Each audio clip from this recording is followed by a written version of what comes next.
इस वीडियो में आज हम इंट्रोडक्शन पढ़ेंगे डेटाबेस का तारुफ जानेंगे कि डेटाबेस कहते किसको हैं। डेटाबेस दरअसल कलेक्शन ऑफ डाटा फाइल्स होता है, यानी हम अपने कंप्यूटर में डाटा को स्टोर करते हैं और डाटा जो है वो एक डाटा के कलेक्शन तैयार होता है। और जितना भी ये डाटा होता है ये तमाम का तमाम लॉजिकली कनेक्टेड होता है और लिंक होता है एक दूसरे के साथ साथ। इसे आप आगे चल के देखेंगे कि हम डाटा को आपस में लिंक किस तरह से करते हैं। फिलहाल हम डेटाबेस की कुछ एग्जांपल्स देख लेते हैं कि हमारी डेली लाइफ में डेटाबेस कहाँ कहाँ पे इन्वॉल्व है, कहाँ कहाँ मौजूद है। तो ये कुछ एग्जांपल्स हैं। मिसाल के तौर पे आप अगर बैंक जाते हैं और बैंक से अपने कुछ पैसे निकालते हैं एटीएम के ज़रिए या चेक के ज़रिए, तो आप क्या करते हैं कि बैंक में आपका एक डाटा मौजूद है जिसमें आपकी बुनियादी मालूमात उस बैंक के पास मौजूद है। तो उस इंफॉर्मेशन में, उस डाटा में आपका नाम, आपका एड्रेस, आपका अकाउंट नंबर, आपके अकाउंट की तमाम डिटेल्स वहाँ पे मौजूद हैं। तो जब कभी भी आपको कुछ पैसे चाहिए होते हैं तो आप उस बैंक के डेटाबेस से कनेक्ट होते हैं और बैंक का डेटाबेस आपको वेरीफाई करता है, आपकी तस्दीक करता है और फिर तस्दीक के कामयाब होने के बाद आपको वो पैसे फराहम कर दिए जाते हैं। इसी तरह होटल रिजर्वेशन, आप अगर अपने घर में बैठे हुए हैं और आपने बहुत ही किसी फासले पर किसी होटल में अपने लिए कमरा कोई बुक करवाना है, तो उस होटल का एक ऑनलाइन डेटाबेस मौजूद है। इस ऑनलाइन डेटाबेस में आप क्या करेंगे कि इससे आप कनेक्ट होंगे इंटरनेट के ज़रिए और इसके अंदर अपना एक बुनियादी जो आपका डाटा है वो आप इसके अंदर फिल करेंगे।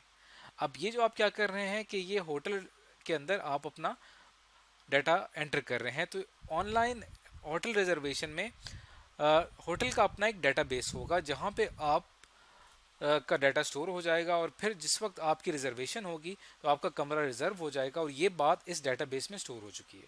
तो जब आप होटल विजिट करेंगे तो इस डेटाबेस में आपकी वेरिफिकेशन होगी इस डेटाबेस में और फिर आपको कमरा अलॉट कर दिया जाएगा।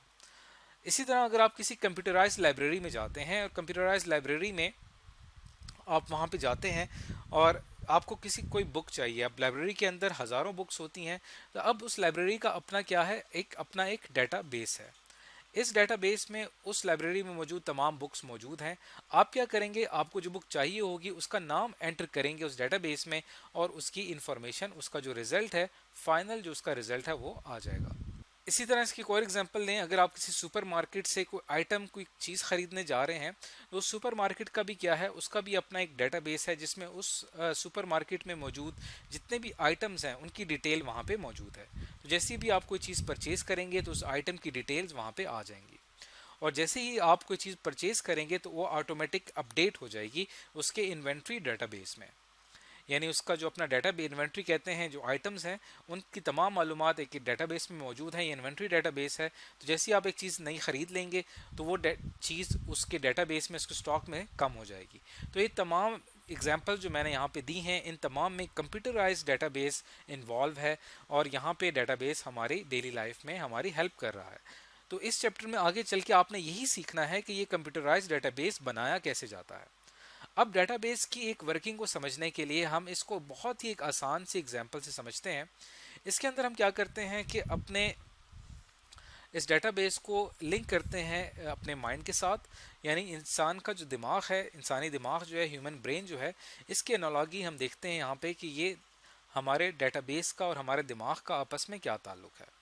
तो एक सिंपल सी इसके लिए हम एक एक्टिविटी करेंगे। इस एक्टिविटी में क्या होगा कि हम एक क्वेश्चन करेंगे ह्यूमन ब्रेन से और उसके बाद वो हमारा जो दिमाग है वो क्या करेगा, उस सवालों का जवाब देगा।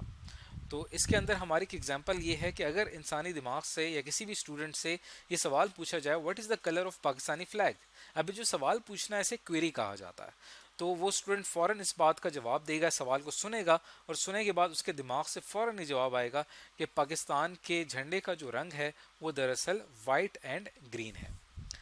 तो अब ये जो छोटी सी एक्टिविटी है, इसके अंदर हमारा इंसानी दिमाग जो है वो दरअसल यहाँ पे एक डेटाबेस के तौर पे काम कर रहा है। हमारा जो दिमाग होता है इसके अंदर कलेक्शन ऑफ डाटा होता है, इसके अंदर दुनिया जहान का डाटा मौजूद होता है। हम डेली लाइफ में अपने डिफरेंट सेंसेस का इस्तेमाल करते हुए डाटा अपने दिमाग में स्टोर करते हैं और जितना भी हमारा डाटा होता है ये आपस में इंटरलिंक्ड होता है, आपस में एक दूसरे के साथ कनेक्टेड होता है। अब ये आपस में किस तरह से इंटरलिंक्ड होता है, इसको अब हम एक इस एक्टिविटी को इन डिटेल समझते हैं। अब मिसाल के तौर पे आप देखें कि हम यहाँ पे ये देखेंगे कि हमारे दिमाग में बेसिकली दो टेबल्स मौजूद हैं। एक टेबल मौजूद है कंट्री का और एक टेबल मौजूद है कलर्स का। कंट्री की टेबल में कंट्री से मुतालिक इन्फॉर्मेशन है कि पाकिस्तान, अफगानिस्तान, चाइना और एक लंबी लिस्ट मौजूद है। कलर की टेबल में हमारे पास रेड, ग्रीन, ब्लू, वाइट और लंबी कलर्स की एक लिस्ट मौजूद है। तो जैसे ये सवाल पूछा गया कि पाकिस्तान के फ्लैग का कलर क्या है, तो हमारे दिमाग ने इस सवाल को प्रोसेस किया और यहाँ पे हमारे इन दो टेबल्स को आपस में कनेक्ट कर दिया गया। तो हमारे सवाल में पहली मौजूद चीज़ क्या थी? पाकिस्तान। और उसके बाद सवाल क्या पूछा गया कि पाकिस्तान का कलर क्या है। तो यहाँ से दोनों टेबल्स आपस में कनेक्ट होते हैं और पाकिस्तान जो है कनेक्ट होगा इस वैल्यू के साथ, ग्रीन और वाइट के साथ। और इससे क्या होगा कि कंट्रीज और कलर्स ये आपस में कंबाइन होंगे। कंबाइन होने के बाद एक न्यू टेबल होगा जिसके अंदर कंट्री फ्लैग कलर जो है वो हमें यहाँ पर हासिल होगा। यानी पाकिस्तान जो है उसके फ्लैग का कलर होता है वाइट एंड ग्रीन, अफगानिस्तान का जो होता है उसका होता है रेड एंड ग्रीन, चाइना का जो होता है इस तरह रेड, इस तरह और तमाम कंट्रीज़ के फ्लैग कलर्स आ जाएंगे। तो ये जो न्यू टेबल जनरेट हुआ है वो दरअसल इन दो डाटा को आपस में लिंक करने से हुआ है। इन दोनों के आपस के लिंक से हमारे पास एक न्यू टेबल आया। इस न्यू टेबल में से जो हमें रिक्वायर्ड रिजल्ट था वो ये था।